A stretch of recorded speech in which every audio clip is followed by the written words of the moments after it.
देख रहे हैं वासुदेव शॉर्ट्स। जी, पाकिस्तान में लॉ एंड ऑर्डर की क्या सिचुएशन है, जमहूरियत के क्या हाल हैं। ये तो आप सब जानते होंगे कि हुकूमत अपोजिशन को कोई भी एक इवेंट नहीं करने देती। यहाँ तक कि हुकूमत इतनी खौफजदा होती है कि अपोजिशन के लोग अगर बंद कमरे में भी कोई इजलास करें तो हुकूमत उस पर क्रैक डाउन करा देती है। और ख़ास तौर पर तहरीक इंसाफ के साथ तो ये सिस्टम है कि तहरीक इंसाफ के हर बंदे के पीछे हुकूमत ने दफ़ा 144 लिख दिया है।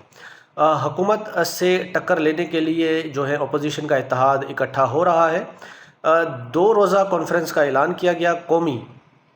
एक दिन तो कामयाबी से गुजर गया, लेकिन दूसरे दिन सिचुएशन क्रिएट की गई सूरत हाल जमहूरियत की और लॉ एंड ऑर्डर की। ये देख लें कि वर्ल्ड जस्टिस प्रोजेक्ट है, एनजीओ है, ये मुल्क भर में जो है दुनिया भर में ये इस बात का तयन करते हैं कि सिक्योरिटी सिचुएशन क्या है और किस मुल्क में कितनी जमहूरियत है। तो पाकिस्तान दुनिया के 142 मुल्कों में से 140वें नंबर पर सिक्योरिटी के हवाले से आया है। बाकी पाकिस्तान पीछे सिर्फ शुमालिया या नाइजीरिया ही हमसे पीछे है। उसके अलावा दुनिया में जो जमहूरियत हैं इस वक्त 10 बदतरीन, उनमें पाकिस्तान जो है टॉप 10 बदतरीन जमहूरियत में भी है। और 6 दर्जे जो है पाकिस्तान की तजलीली भी हुई है पिछले साल से।